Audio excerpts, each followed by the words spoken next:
Hola, Kulesh. Right. Yeah, go ahead. Yeah. Tom, No, go ahead. no. Thank you. Yeah, hola, coolers. Yeah, I mean, we're both kind of not sure how to do this because we did not expect to be here this happy and actually celebrating a win against another club. Because you know what? Going into the whole season, there was this whole gloom and doom kind of vibe around the club, and it's still very early. This is no time to celebrate the league or anything like that. But at this stage, at this point in time, straight after a game that was it was incredible. It was just so much more than we could have hoped for, and we are kind of uh, not sure how to react. Yeah, let's just put it that way. But Dev, your initial thoughts Oh, yeah. beyond just this, delirium. No, I'm totally like, I did not expect this. An athletic Mm, club completely gassed out by about minute 65, 70. Barca pressing at 95. And more than that, I think that throughout, they had an idea of what they mm, need to do. I mean, you could make it out that people had an idea of what they need to do. The I think one of your tweets you did in the middle of the game, I think there's verticality, but it's structured. And I like that. I mm, really like that. There's structure. Um, and I think, like, just the short passing, the triangles, the transition from defense to offense. That's the fastest that I've seen in the longest time mm, that they've done it, and without sacrificing shape. And what a game by kids like Bernal. mm, Insane. I mean, we did just a video on him, right? And we talked about his challenges and so on, and we got to see him play out there. So what a game by Bernal! What a game by Balde! I felt Balde has matured over the break. I mean, what mhm, we saw the player last year to what we saw today, hugely different. Rafinha played his socks off. Lewandowski, overall, this is probably the best I have felt about Lewandowski in mhm, the time that he has been there. Probably his connection with Flick or whatever. I mean, he was just there. Like, mhm, there are too many good things, and we'll talk about it. But yeah, first up, pretty happy. Did not expect this, and if this is what this team is doing in just the second game of the season, and Flick still doesn't have everything that he needs, and probably he won't have everything that he needs. Let's be honest about it. mhm, Um, there are good things. mhm, mhm. Very Yeah, impressed. yeah. We're all impressed. Isaac, there's a first comment here. Thank you for that. Yeah, we're all kind of impressed with the way Barca play with intention. Right, there's intent in all that verticality, as you said, Dev. We are we are very vertical, and the structure kind of emphasizes that verticality because they are structured in a way that will still invite verticality, but it's not just verticality for the sake of verticality. It's got intention, it's got the structure behind it. There's combinations down the center that were just free flowing. Right? It's not a moment of brilliance. It's not someone seeing the space and going, okay, I have to play a pass here. It's kind of uh, by design, right? That was the word I was looking for. By design, and I love that. I love that there's a design behind it because we're not strictly opposed to verticality. We're not here and preaching, okay, Barca needs to play this or that way. Of course, our players may be more or less suited to a certain style of play, but there is no right or wrong way to play as long as you have the idea and you're clear what you're doing and everyone knows what their role is. And that's what I felt watching Barca tonight, Yeah, that they did know what their roles were. they And I knew feel what like their roles were. yeah, and that's why you had Rafinha as this number 8/10 hybrid. And That's why you had Ferran Torres on the left. That's why you have these kind of players because they fit the idea. And then when you have the idea as a whole, and players know how to execute on it, this is what you get, right? This is what you get. It's not the verticality that's an issue. That's we've been saying that this for a long time. Yes, it's an issue when you don't know what you're doing, and when that doesn't suit the way your players need to be playing. But this structure and this team, the names even, I feel like they fit. They did fit. Everything kind of came together tonight, and I'm really, really happy about that. Now, I would say a slight caveat to this would be Athletic Club really looked leggy. They didn't look fit. Is yeah, that because we played them off the park? Yes, partly. Is that yeah, because it is. their physical preparation might not have been so great? Yes, I think there's a dose of that as well. But focusing on Barca, purely on Barca, what we saw from them and our own performance, this was great. It's a great step forward, Dev. Yeah, I mean, too early days. We don't know what will what will be, and there are many other Hmm. challenges like almost still not being registered and all of that stuff. But I do Hmm. feel like the time taken between Barca releasing the ball, if you look into from the transition from offense to defense, it's so fast, so direct. Hmm. Players had to track back a lot, and Athletic had to do a lot of that throughout the game, which is what I Yeah. felt. Yeah, Yeah. and that will make you much more tired. If you look at previous versions of Barca, it will be slow, ponderous. Like it'll take hours for them to just move up, and then they will get stuck in the central channels or what have you. And we've seen that Hmm. so many times. Hmm. Today it was clean, like three passes and we are in their box. That has happened so many times, and Yeah. a team has to track back such a lot of distance to Mm. make that happen. So I felt Hmm. that that played a role, because I've never seen an athletic club like at minute 70 completely wiped out. Never. Hmm. I mean, Hmm. it was the opposite. It was like us chasing them all over the park, and it's just entering through. And I've seen that for so many years. So that was Hmm. very weird, and hopefully, like, it's still again early days, Hmm. but I think from the selection, and I was worried about that. Okay, Casado did not start. Like, who would be handling? But if you look into it, it isn't that Pedri ran a lot, but Hmm. I think Flick interprets his role very differently than what Hmm. it has been. He played within himself. He was silky, right? He bought control. He had, he dictated things to a large extent in that midfield, and the midfield Mm. was actually functional. It wasn't like bypassed, which has often been the case with Marsa, Yeah. even though it was a midfield of Pedri and Bernal, and so on and so forth. So that surprised me. I think, yeah, you can have questions about Varane, but given our situation in the transfer market, I mean, who else would you have played there? Mm. I would have taken Varane over Pau Victor, to be entirely honest. That was the only one left. There was nobody else Yeah. left. Hmm. So that's that. Lamin's goal was outstanding, no question on that. I think the penalty was iffy, but penalties are all iffy, so it's okay. It is what it is. We conceded, and yes, like, football doesn't have good shoot wood, and I hate doing that, but yeah, it could have been easily 4-1. Mm. If you take Yeah. the stuff that happened of the post and so on. So for this team uh, to play like that, right, and to Hmm. get that result, with everything that's happening around the club, right, externally, internally, and so on, that's pretty phenomenal. And I definitely did not expect it. I told you earlier today that I thought they Yeah. would lose, right? Yeah, And I then know, I know. Yeah, we recorded a session earlier today, and we're kind of preparing for the game mentally, and both, just making notes and stuff like that. But we did not expect this to happen. And I think a big part we discussed this, Dev, in relation to the transfer window and players sometimes not clicking culturally.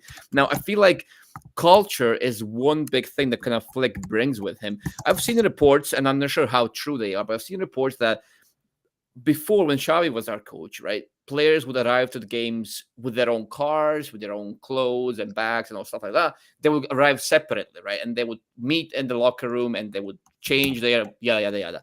But now, if the reports are to be believed, they're all traveling together. So let's say in a bus or something like that, they're traveling together, and Flick is cultivating this culture, this some sort of unity in the dressing room and outside the pitch in general, and working on that mentality and this squad actually being a collective, right? And I feel like this is what you get with Flick as well. We talked about him like imposing some sort of a clear idea for Barcelona, and we're seeing that. But he's also someone who will work on players as people, right? He's a good man manager. You see it in his pressers as well, how he handles the media, how he talks about players, his own players, but also players that don't belong to Barca or are linked to Barca, so on and so forth. But I feel like this part Barca have been missing as well. I think the whole atmosphere, the culture, the mentality, it's all been kind of on a downward spiral. Now, if Flick can kind of light a fire under them, kind of reinvigorate this, I think this squad can suddenly do much more than we thought it might do. So it was really good, and I feel like off the pitch and on the pitch, we're seeing some progress. But let's just remember, take a breather. This is only the second game. We do have this tendency of kind of getting ahead of ourselves, getting too excited, and then things happen because Xavi had a good first half a season.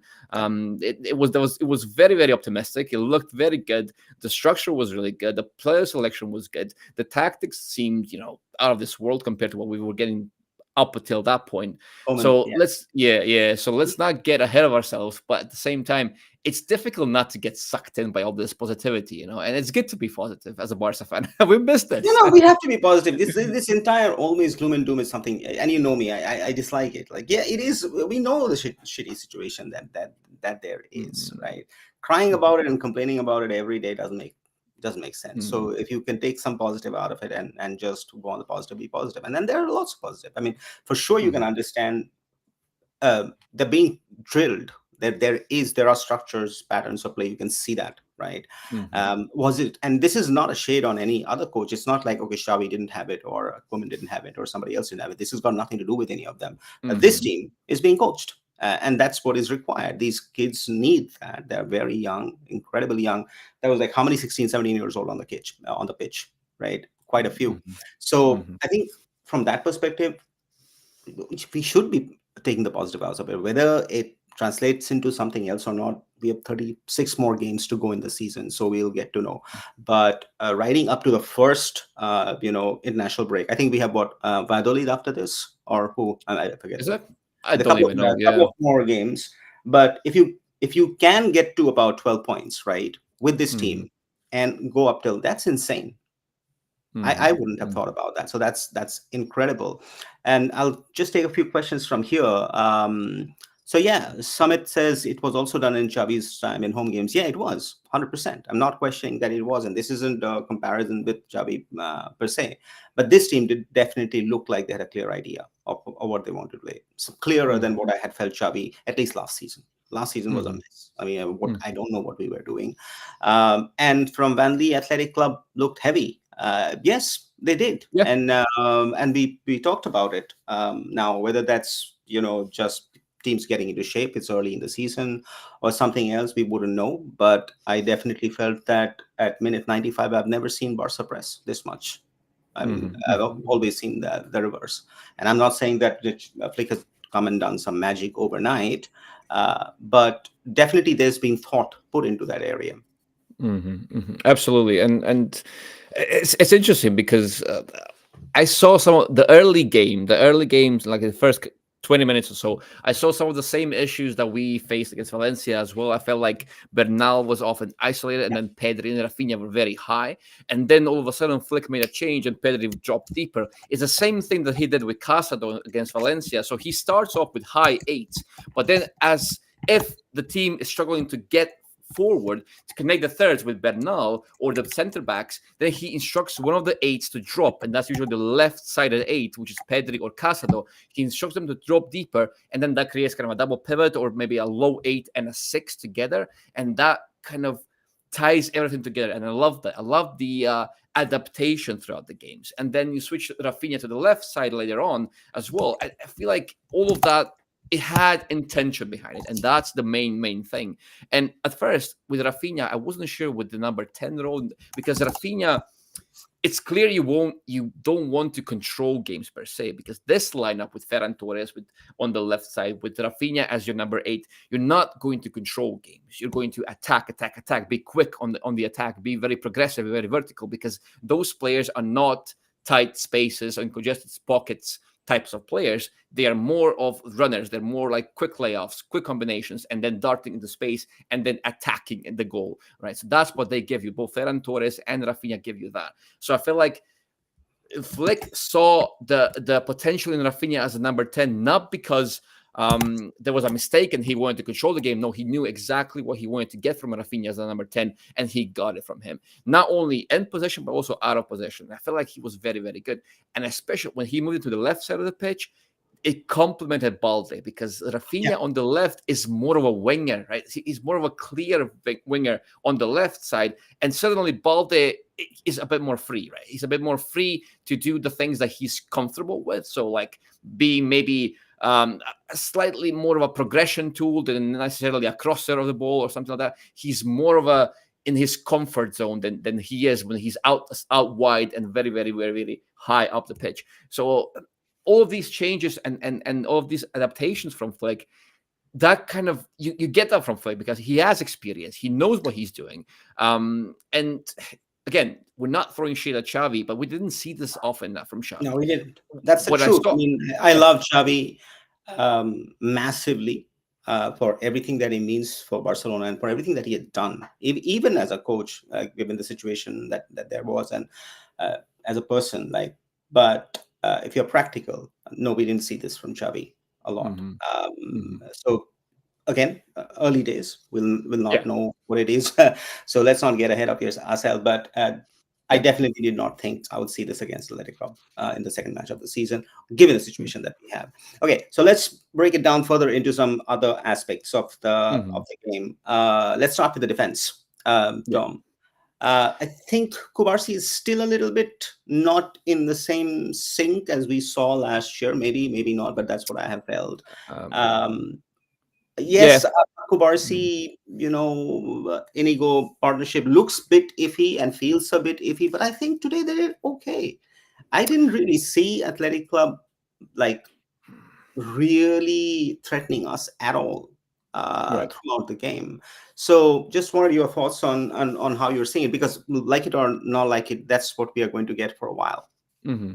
Well, I still like the inclusion of Kubarsi, even though he shouldn't really be the starting center back for Barcelona at the senior level just yet. But I do like his inclusion or his profile or him as a player still, because he fits Flick's idea of football. Because the progression is very much on the center backs. Why? Because Bernal, as a pivot, he has many things, but he's not an elite progressor of the ball. He's not overly vertical with the ball. He's not really someone who will run with the ball. He's more of a horizontal presence. He goes left to right. He dominates this little zone of his, and he can also distribute from the deep Yeah, outside of the block. If you push Bernal inside the block, he will struggle. I tweeted before the game that when we saw that Bernal was starting, I tweeted that he struggles in tight spaces. People were yeah, ballistic, but I still think that's true. Even though this yeah, game he was good, but he wasn't really in those tight pockets at all. I mean, sometimes he had a man on his back. Of course, that will happen against Athletic Club. That always happens. But he wasn't in those little pockets where usually Pedri or Casado receive the ball, or I don't know, someone or high eights receive the ball. He wasn't in those tight spaces. So he's not the press resistant elite progressor. So I like the inclusion of Kubarsi in the lineup because he does that. And Kubarsi and Bernal, they know each other from Barca Athletic. So they know how their interaction should be. Kubarsi knows what Bernal is going to do. He knows how he's going to move, and then Kubarsi will deal with the progression. Bernal will just enable it. He will enable. He will create the pass to Pedri, or create the passing lane to Pedri rather. So in that sense, I like Kubarsi, and also Kubarsi can be the distribution from the back when you want to be overly vertical, and we will want to do that under Flick. There's no denying that. As long as it's with a plan, as we said, it's fine. But it will happen. It will keep happening, and I feel like that's why Kubarsi can be a good feature in Barca's lineup. The same with Indigo. Indigo has a good distribution, but he's been very shaky in everything else, right? Just running and covering and marking. That's been kind of, I don't know. He's just been out of shape, for the lack of a better word. So in terms of that, I'm not overly happy with the center back duo, but profile wise, they would still fit, even though they're not really the preferred or optimal options. Balde fits. I think he's what Flick wants from a left back, and Kunde is also very good. I think he dealt with Nico Williams well, even though the setup defensively, we left Nico wide open far too many times. Far too many times he had the space to actually run up to Kunde and start his dribble, and that's what Nico Williams does. He's not someone who will be standing still and then explode necessarily. He will arrive into his dribbles. That's what he loves. He will receive wide and a bit deeper, and then he will run onto the fullback, and then there's no stopping him. But Kunde did well, so yeah. I I'm think, actually fairly happy with it. Yeah. yeah, it's insane. Let's be honest. Like, how many clear cut chances did Nico Williams create? One. I felt it was one, which was really clear I mean, cut. yeah, clear chance. Yeah, yeah, I think But just one. apart from that, I Although, think he was pretty much taken yeah, care of by Kunde very well. From that perspective, we allowed him to run, which is true, but mhm, he never could really cut in and invert and cause the damage that he generally does very well, and does so mhm, very well against us. Let's be honest. mhm, Like even last season, uh, so from that perspective, I don't think it was a very effective game from Nico. I'd expected him to be much more effective based on what I've seen in the past. So yeah, I mean, but it just goes to show that we don't like this. Barca does not have that many elite players. Let's be honest, but I think Kunde is one of them, and it shows why he is, because just the cleanliness of his play, just the reading of the mhm. game. the way he manages things, and minimum fast, you don't really hear much about from him or what have you, but he's there. He's out there, Mhm. and he's giving in his 100%. And that was a fantastic game from Kunde. What I felt like, it was the completely shut down on that Mhm. flank, playing as a right back. So let's talk about Van Lee saying, "Let's get Pubil in." Yeah, maybe. I don't know. We talked about Pubil earlier today, Dom. So let's talk about that. Yes, he's physical, and yes, he played amazingly against Vinny last season. So that itself Yeah. makes it very interesting. But in the right back spot, so should be not? I don't know. Do we have even $5 to register anybody? Not really sure. So, so yeah. It's What's your difficult thought? because Pubel. I don't know. I've not scouted him enough to say, but he's not really an attacking fullback, is he? So you would get some sort of a rest defense kind of player, someone who will be very robust and very physical, and just going back and defending maybe deep or mid blocks. Is that who he is? I'm not sure. I'm asking because I've not seen enough from him. Now, one thing to know here. So when Lamine Yamal is your right winger, he will be a right winger. We don't necessarily attack down the right as much. No. Yes, he receives the ball on the right, but that's not where he stays, right? He will cut inside. He will do He'll cut havoc inside everywhere. and central, Yeah, and then yeah. he goes in there. And then you have Kunde on the overlap, and Kunde won't overlap. He doesn't, and he shouldn't. He's more of a deep-ish distributor, so he's someone who will um, put those crosses inside, right, from a slightly deeper position from the half space on the right side, of course.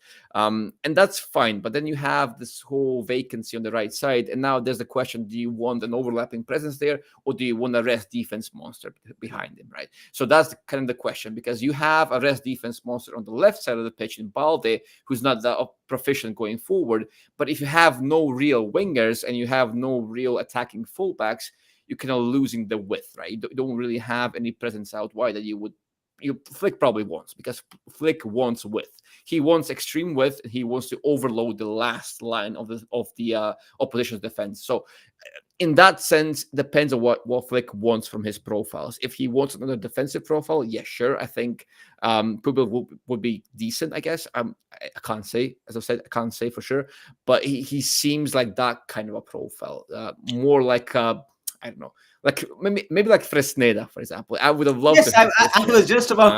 just about to mention Yeah, Fresnel, because you yeah. loved him so Yeah, much. yeah, And yeah, yeah. I know. Yeah, no, and I still feel like Fresneda would have been a great choice to have. yeah, Yeah, every time I've heard Pubel this season, it has gone my the first person I've thought about is, okay, is this another Fresneda that we're talking about? yeah, So yeah. I don't know, Van Lee. The point is, we don't know. That's the truth. Mhm. Does the club have any money? I don't think we do. But if we do, well, I don't know whether it's a case or whoever.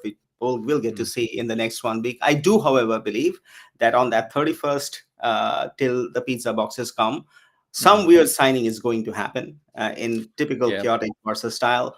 Who that is, we don't know. That's the truth.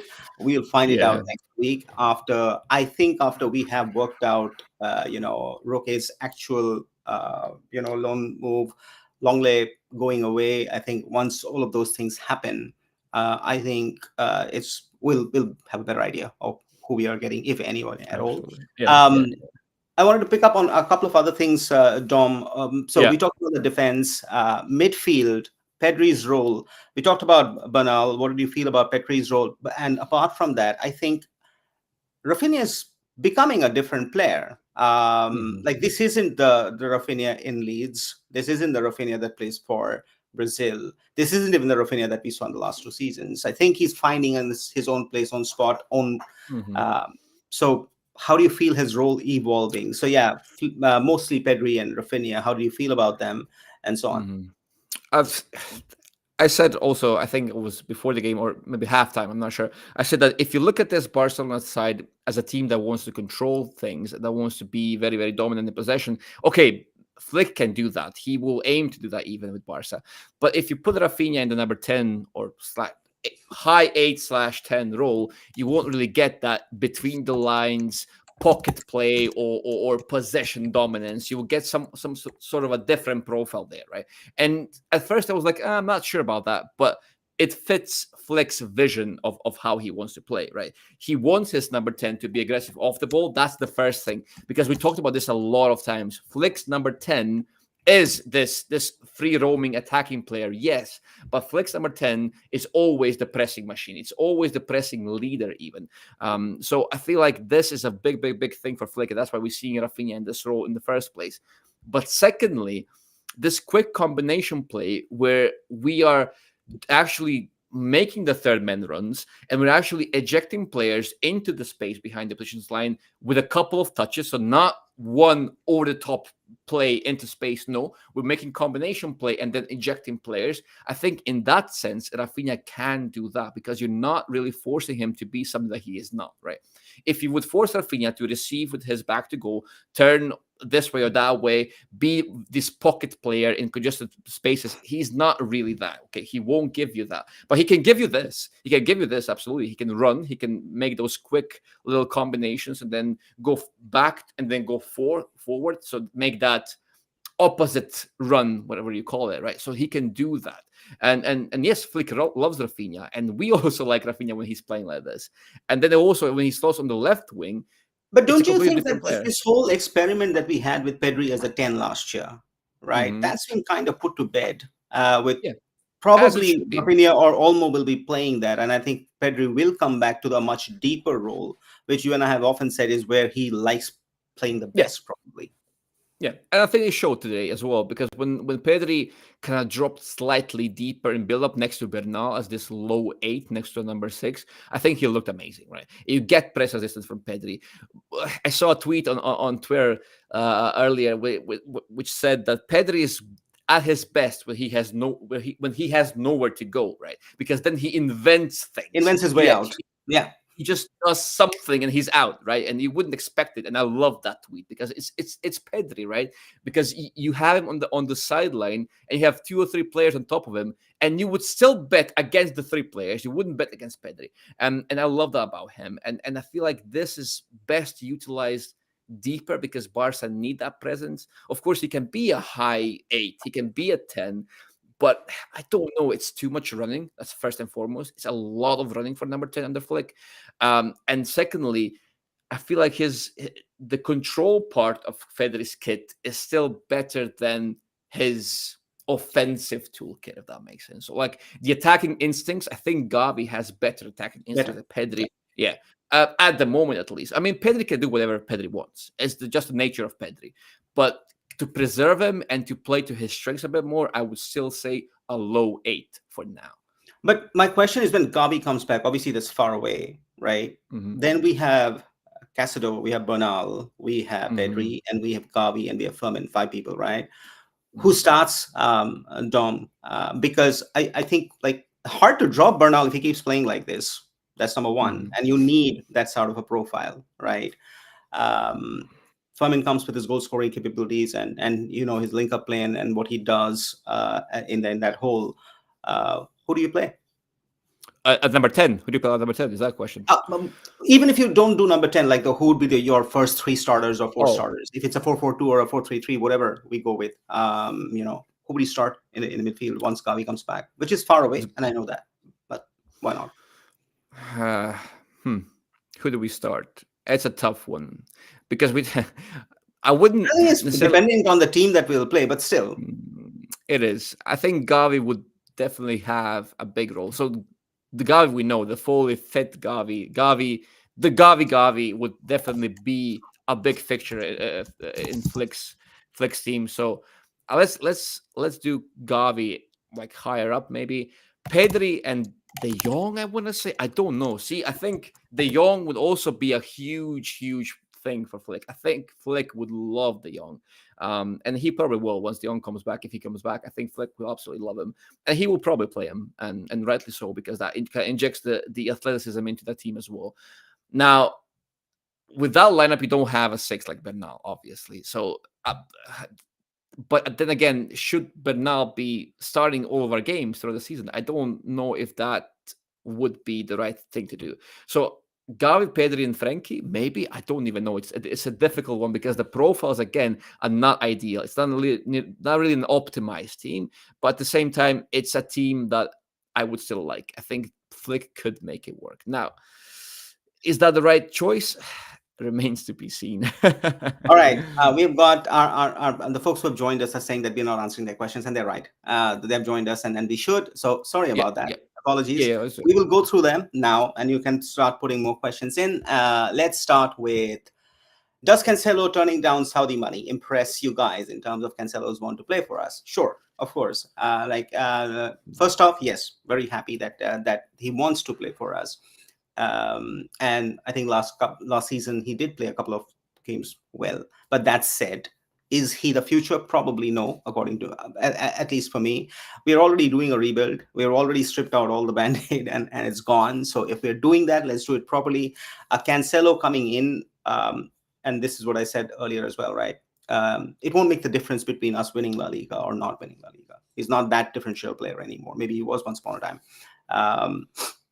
Given that in mind, I would go with somebody whom we can build over time if we get that opportunity, right? I don't even know whether we can buy anybody, to be entirely honest. And I don't know what Jorge Mendes connection will come through and so on and so forth. Lots of things happen behind the scenes which we never know about. So I wouldn't say that I know about them. So maybe he'll play. I don't know. But given the fact where the team is and what we saw today, right, and how the kids are being utilized and coming together, that would be my way to go. Dom?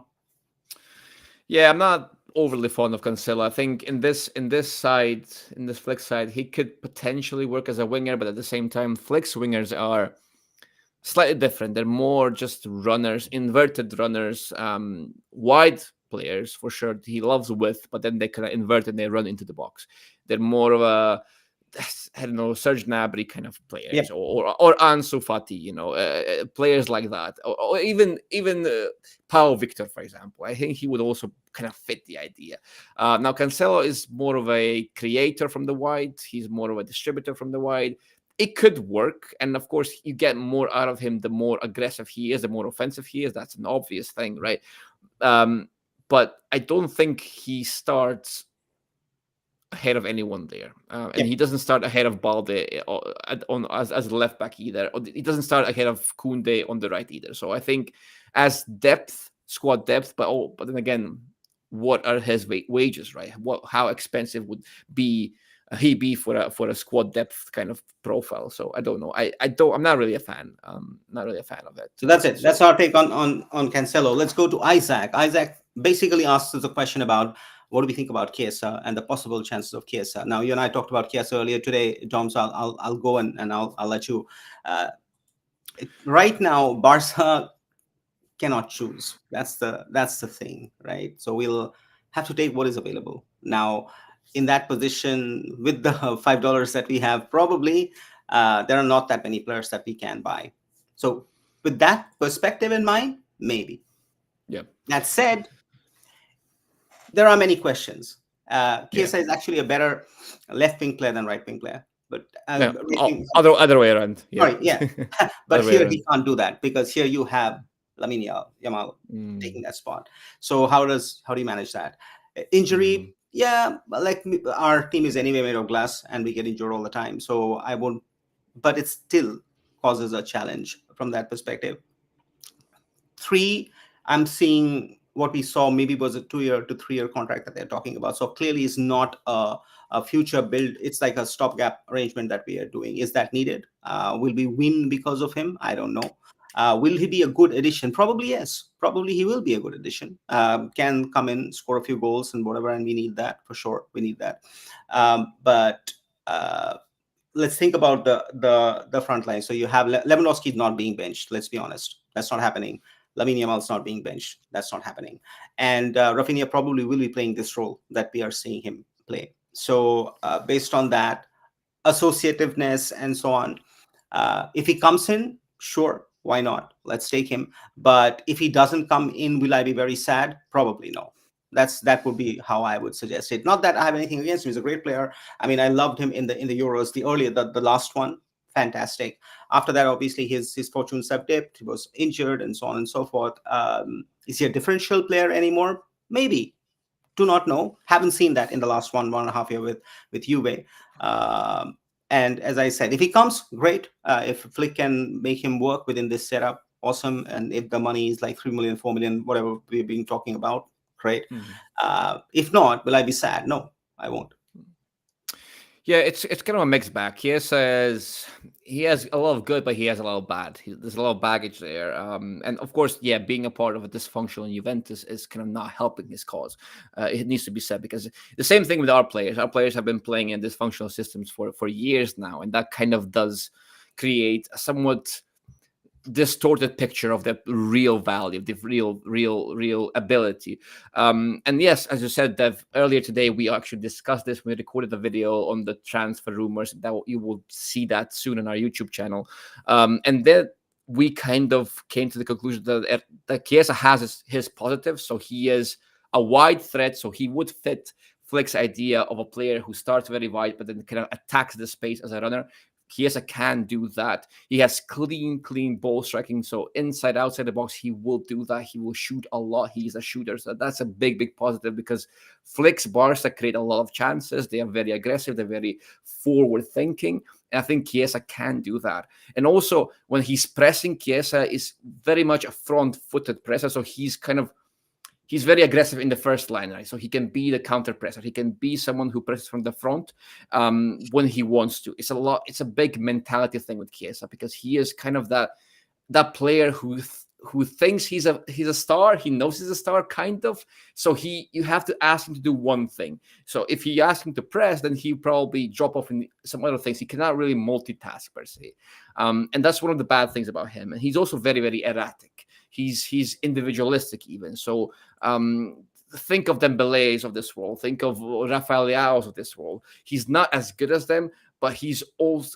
very individualistic. He does his own thing. He gets the ball, and regardless of what the team is or what the team is doing over there, he will do his thing over here, right? He will just be Chiesa no matter the context, and that can be a good thing when he works, but it can also be a bad thing when you need a team player, right? So that's kind of what I'm not really sold on with Chiesa. And he cannot invert. He's a wide threat, and that's it. He cannot operate between the lines in those pockets in half spaces or behind the striker. He cannot do that. So there's a lot to digest there. There's positives, yes, but also he's a very mixed bag, I would say. But if he's cheap, and if we give him the setup, I mean, he can be effective. I'm not saying that. Yeah, I mean, as I said, like if he comes, great, and if Flick can make him work, awesome. For the money that's being talked about, but yeah. Okay, Gavi Pedri ML says that okay, Pedri will offset the loss that we have had for Gundogan. I just think the role of Gundogan is not necessary in the way Flick is playing. I don't think Pedri will offset what Gundogan brought. Different players. But if you look into how we are playing right now, how this Barca is playing, vis-a-vis how City plays, City different structure where Gundogan actually fits in very well. I don't think it'll be needed. That's basically what I feel. We have struggles in transition and being caught out. Gundogan was never good at that. He struggled, always struggled, right? Given that, and then what I saw from Pedri today, and if you look into, and I'm not saying that this is what we will see consistently, but if this is how we are seeing Pedri, Bernal, and whenever FDJ comes back, he comes back. We don't know when that is. Sometime Gavi will come back and Fermin is still there. I don't think we'll miss him that much, to be entirely honest. Right? That doesn't mean he's not a great player. He's a great player, right? And he'll probably do very well in City this season. But given how the structure of the team is and how Flick seems to be playing, I don't think anybody will have to replace him. I think Pedri can just do Pedri things, which he's very good at doing, and that'll be great. And I think that is also changing based on what we saw today. But Dom, your thoughts? Yeah, I mean, I would agree because I mean, Gundogan is better than Pedri in the attacking sense because Gundogan has that nose for goal. He knows how to move inside the box very well. He knows how to attack the space very well. He doesn't have the legs for it necessarily, but he is more of a goal-scoring midfielder than Pedri is. I'm not saying that Pedri cannot be that. We saw hints of Pedri actually, scratching the surface of that profile as well. But you get more out of Pedri deeper at the moment. I feel Yeah, like Pedri can definitely do what Gundogan does in the deeper zones, because Gundogan is kind of he can be a number six, but he's not really. He needs someone next to him, so maybe a double pivot, but then the more pass first type of player, in that double pivot. Pedri can be that press resistant player, highly technical, very good on the ball, very good to wiggle out of pressure. He can do all those things, and I think Pedri enhances your first phase as much as Gundogan does, or maybe even more for this Barca. So in that sense, yes, I think he can do what Gundogan did for Barca. Potential, maybe not as this number 10 and this attacking player in the box, but we don't need Pedri to be there as much anyway, especially in this setup where you have a number 10 in Rafinha, where you have a Lewandowski who gets the service regularly. He will miss 3 or 4 times, but he will score goals. If this continues, Lewandowski will score goals. If he yeah, does what he's meant to be doing, he will score goals. And that's what you get. You have Lamine on the right, and I mean, it's a solid attacking lineup. You don't need it is. Pedri in the box as much. So I It feel like is that's good. absolutely it is, and I think Lewandowski is going to play a lot and he's going to score a lot if this continues. He's going to bury those chances sooner or later, right? So that Mm. happens. I'll take a question from Summit, which says that if Ansu remains fit and stays, I'm optimistic. Yes, and I want to, and I talked about this, Dom. You and I were discussing this. The fact is, even though we are in the middle of this whatever fire sale that we are doing, or this absolute chaos that's happening, and the complete dysfunction of it all, the fact is, there is no news of Ansu Fati being sold, and I don't think he is being sold. Right, so he's Mhm. staying. Right, so these Yes. two things didn't make any sense for me, because I would have thought that for a person, for a club as broke as Barca, and we are broke, right? We all know that. We would just take the money and run. We would have taken the money, the 30 million from Sporting, and run from Vitor Roque, but we didn't. I don't know why. Mm. We sent him on loan to Betis, and Fati stays, even though we desperately need the money, even though he's not going to be able to play for God knows how long. Nobody knows, right? But it looks like Flick is saying that he wants to bet on him. What do you Mhm. think? No. I would love that, because Ansu Fati fits the profile that Flick likes for those left wingers of his, and I think he would slot a fit Ansu Fati would slot right in, and he would solve so many issues. Right, his instincts in the box, in around the box, are second to none. He is still that player. Now, is he physically that player to play in this system that Flick likes? This very heavy metal, aggressive kind of play. I don't know if Fati is there. Can he handle that kind of a load as someone who will have to press from the front if he's going to play? Because you have Lewandowski down the middle. That's set in stone. You That's have it. probably that. Yeah, you probably have Pedri as well, who can run, but you should not make Pedri run You that should not much. make for a bet run. Honestly, no. So so you need your wingers and your number 10 to run so much. They need to run their ass out of every single game, because your number 9 is not running and your other 8 is not running. So you need lungs somewhere, right? And Bernal is a type of player who cannot cover that much ground that quickly. He runs in big strides. Bernal, he has the this lanky posture, this lanky frame, but he's not. To me, he's not a space eater. I don't see him being an Onana type. I don't. He has a build. Maybe he will grow into his build a bit more, and then he can become someone who's much more efficient in that. But at the moment, I don't see him as a profile. So if you push him forward as well, he will have trouble tracking back and making up all that lost ground. So you need your front line, apart from the number 9, obviously. So you need your wingers and your 10 to be very, very athletic and run a lot. Now, is Ansu Fati that guy from the left? I Oh, don't know. Is Chiesa that guy? He can be that guy sometimes, and sometimes I mean not. So that's the thing with Chiesa. It's a bit of a toss off. I would love Ansu. I would absolutely love him. A fully fit Ansu, the Ansu that we know, would slot right in. yeah. Let's take another question from I think Van Lee, and he's talking about a couple of things. One is, who's the striker if Lewandowski goes down? And then we have 3 foreigners in the squad today, and the entire bench was Spanish. So to me, I think I'm happy. It's not the non-Spanish Spanish thing that matters to me. I'm not Spanish, so it doesn't make that much of a difference to me, to be entirely honest. But having said that, the fact that it is self-contained, and Flick has a really small squad and is making it work, great. Uh, the fact that we don't have money, and if we can really craft a team with, athletic, Barca athletic, and the first team, power to us and power to Flick if we can manage that and then get away with it. Um, do we need foreigners? We don't need foreigners. We need good players. If they're foreigners, they're foreigners, right? We need good players within the funding that we have. Do we have the money? We don't. That's the honest answer. So dreaming about more players. Yeah, we would love to think about some players to come through, but will that happen? Probably that won't happen.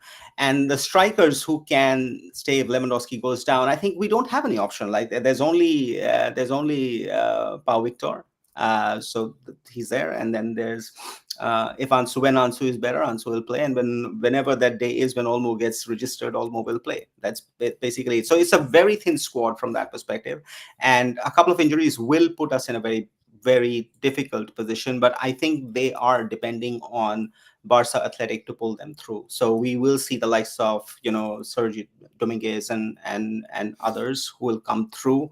If that happens, that is my take. That is what they're depending on when they made this decision of letting go of some of the key players and reducing the wage bill. That's my take. Tom. Uh, yeah, I wouldn't really go into the Spanish versus foreigner kind of thing. I'm not. I don't know. There's so many conspiracy theories floating around, especially with Xavi there. It was horrible. That was like every other report was somehow aimed either at the foreigners or at Xavi forcing the Spanish players or forcing them out. Even I don't even know. So I'm gonna focus a bit more on the striker thing. That's kind of more in my hood, right? So I would, if Olmo was to play anywhere else other than the left winger, I would put him at false nine. I wouldn't put in a number 10 because there's too many moving pieces. I mean, Yeah. off the ball, I don't think it works that well. And then if you put Olmo at 10, then who's your striker if Lewandowski's not there? It's an issue, right? So I would try Olmo at the false nine. I think it would work. I think Olmo has the instincts. He has the separation that he creates inside the box. The only thing that Olmo needs to improve, outside of the injuries, of course, to stay fit. That's one thing. But the other thing is he shoots from everywhere. Olmo is someone whose temperament on the ball when shooting is horrible. He shoots outside the box from ridiculous positions almost as much as he shoots from inside the box, and that needs to change. And that's why he's not scoring so often, and that's why when he scores screamers, because once in every blue moon that one shot from half of the pitch will go in somehow, and people will be like, oh wow, look at him, right? But he needs to dose that temperament. He needs to be more composed, and he needs to have better decision making when it comes to releasing his shots. Where is he releasing them? How is the opposition structure in front of him? Are there better options, or can he be positioned better in that instance? So those are the things that I would look for Olmo to improve. And if he does and he stays fit, he has an excellent foundation to be a great goal scorer, because at the moment he's not a great goal scorer. He scores couple goals per season. Yeah. They are bangers. More often than not, they are bangers, and that helps because the long shots are so effective against low blocks. And long shots give you about 5 to 10 extra goals per season, and it's incredible. So it's a good thing to have for Olmo. But if he wants to be a consistent and more reliable goal scorer, that needs to change. Less long shots, more shots from more optimal, higher XG positions, and he will be golden. I feel like he can be that. I would agree with that. Okay, let's take another question on Bernal and Busquets. So there are two questions from Wendy. I'm mixing them up, but basically comparisons between Bernal and Busquets. I think there is no comparison to start with. I think Busquets is Busquets, and it'll be hard to recreate him. But I think, can Busquets be recreated in parts? I think he can, and that's where Bernal comes in. And they're slightly different, and all of that. But I know, Dom, you are very passionate about this topic, so I'll let you take this one. Yeah, I mean, Bernal is not really Busquets. Not yet, because as I said, Bernal struggles in tight spaces at the moment. I still feel that's true. People will say, no, he was very silky. He was wiggling out of pressure. Yes, he was. When he had a player running after him and he has the time to kind of adjust his body and then pass out of pressure, he can do that. He's not overly progressive. He won't find those disguised passes as Busquets used to. He cannot really do that. He's more of an outside the block progressor. If he's outside the block, yes, he will distribute the ball on every side. He can even break lines if necessary. He can use both feet. He is very, very good technically, right? So his technical ceiling is quite high. But I think apart from the posture, the frame, because they both are lanky and tall, outside of that, I don't think they are very, very similar. I don't. But now still has lots to do, lots to grow mentally and technically to get to Busquets' level. He does fit the horizontal presence pass first type of player who can be a tempo setter, who can be the recycler of the ball. He will do that for you, and he's very, very safe and composed in possession, which Busquets always was.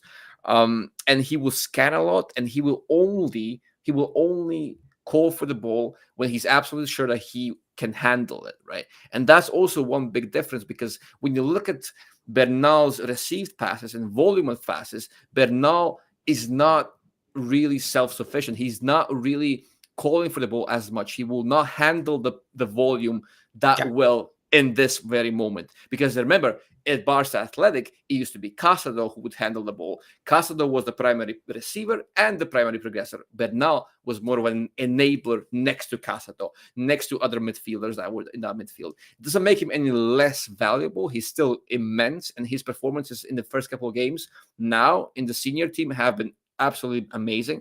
But I don't think that he's a self-sufficient number, so lone number 6 just yet. And physically, there are some things that he doesn't do well. Aerially, he's very, very weak, despite his height.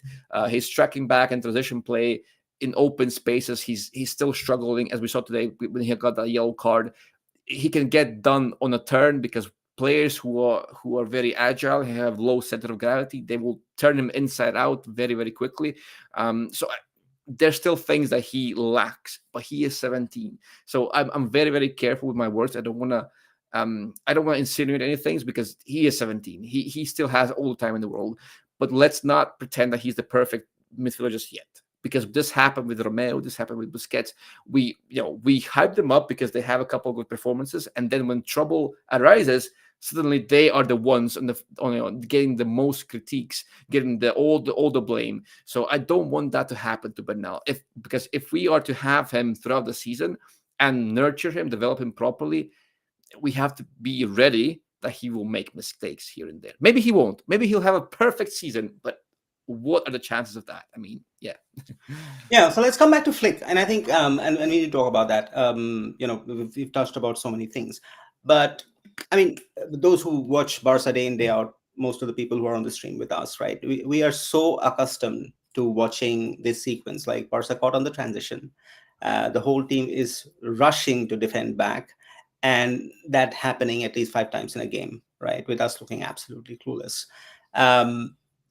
Right from preseason, we haven't seen that happening, right? Whether that's by design or whether that's by choice or whether something else has happened, we can debate about that, but we haven't seen that. That's one. So if I look into what Flick has done, we don't know what Flick has done. We are not in the training ground or what have you, but looks like a lot more structured in terms of phases of play, a lot more clarity in terms of people who know what they need to do, and they do only that much. They don't try to overdo that. I think breaking it up, we pressed a lot, but I also thought somewhere that we weren't running aimlessly, which I felt a lot with Xavi. Right? I really felt that the team was often running aimlessly without knowing why they were running. Here, there was a purpose to the running, and we were pressing till the 95th minute, and I think there's some thought that's going on there. The team. Yes, they're still not up to that elite level of fitness, but I've never seen them press at minute 95. That's just what it is. All right. And then the time from defense to attack, the transition time, it's so fast. It has changed so fast in such a short amount of time. Like in 3 to 4 passes, we are out. We are literally out of our half, through the midfield, into the other opposition final third, and I saw so many times. So if that continues happening and we keep continue creating, we're going to score a lot of goals. right? Even with this setup that we have. So I think those are fundamental shifts that I saw with Flick. But Dom, you are a far better technical analyst than I am. So what do you take off? Like, and I'm saying in aggregate, we've seen the game with Valencia. We saw the preseason game.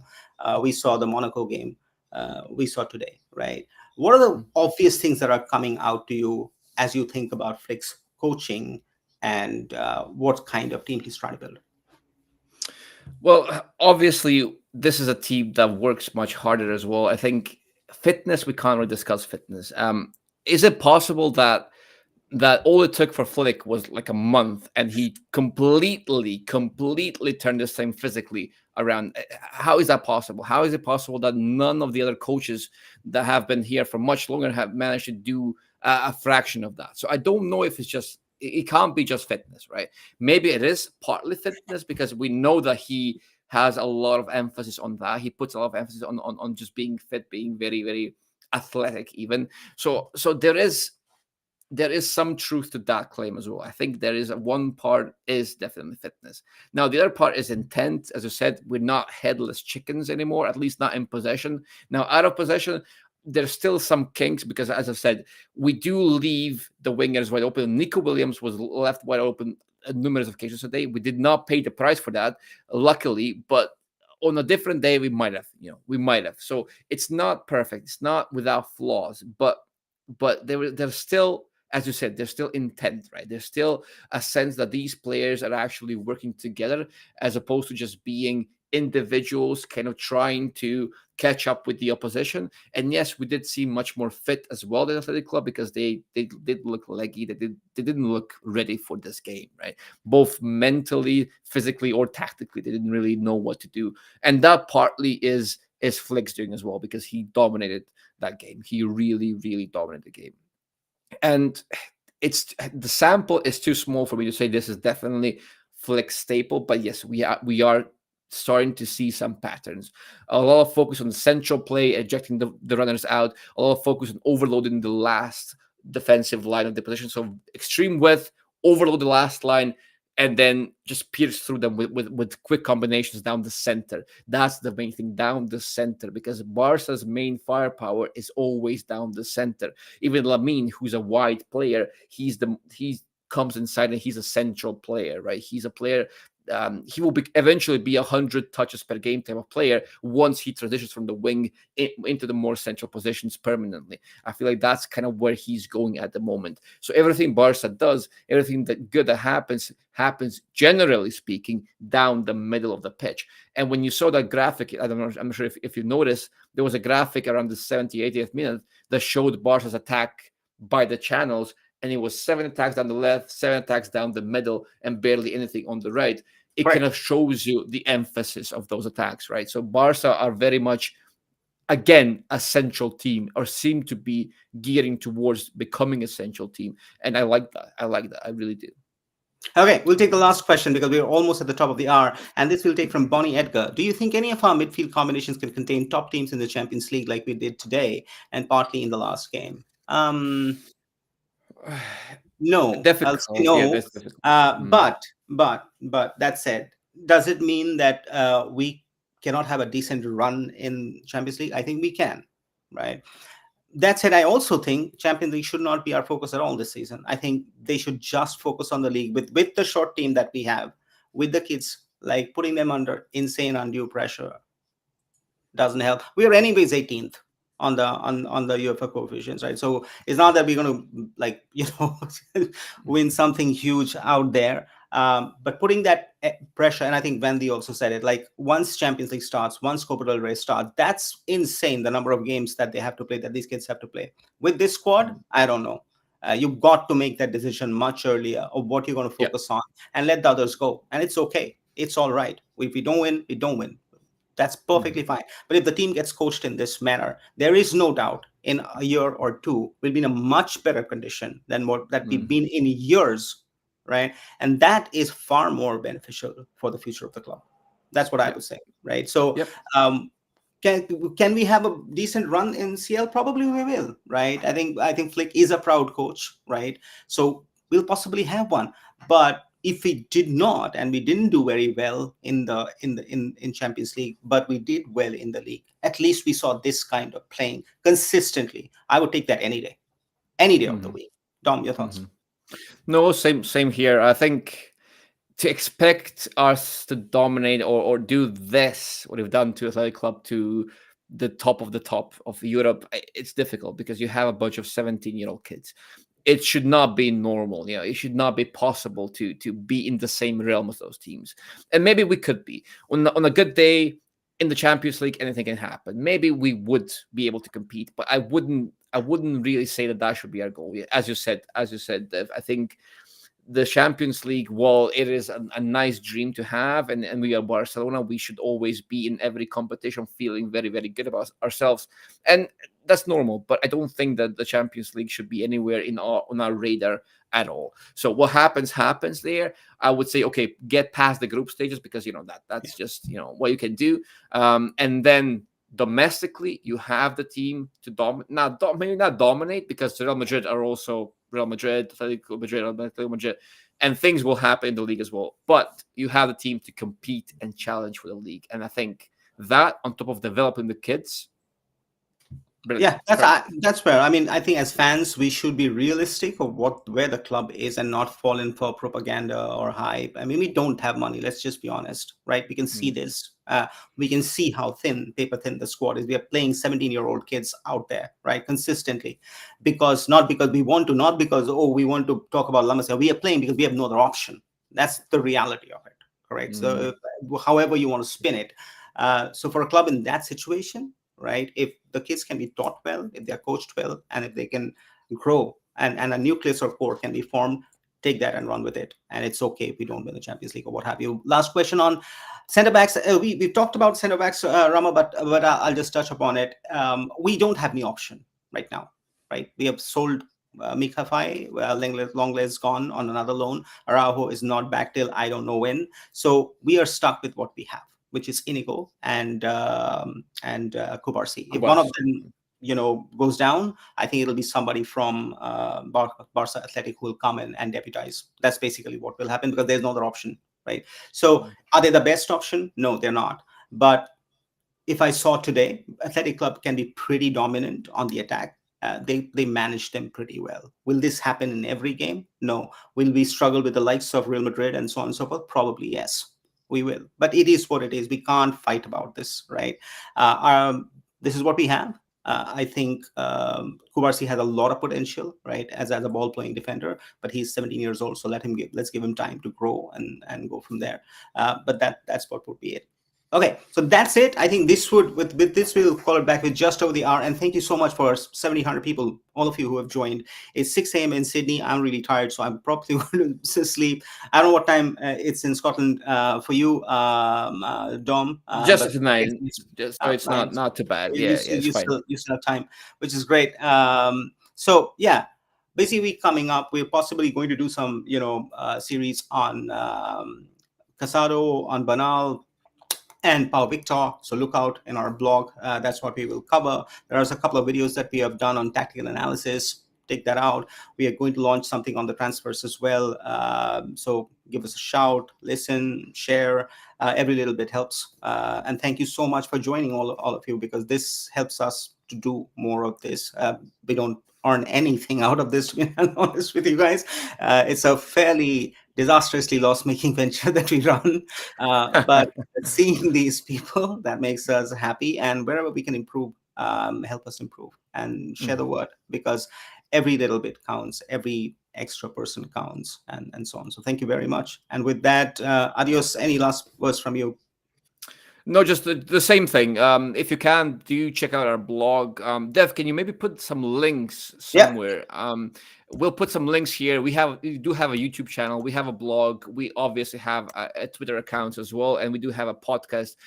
Dev will drop some links here for you guys to check out, because we do a lot of content, and it's difficult to get the word out. It's difficult to promote those things, and all the support is appreciated. If you do feel our work is worth your while, you can also buy us a coffee. That is absolutely up to you. We won't mind.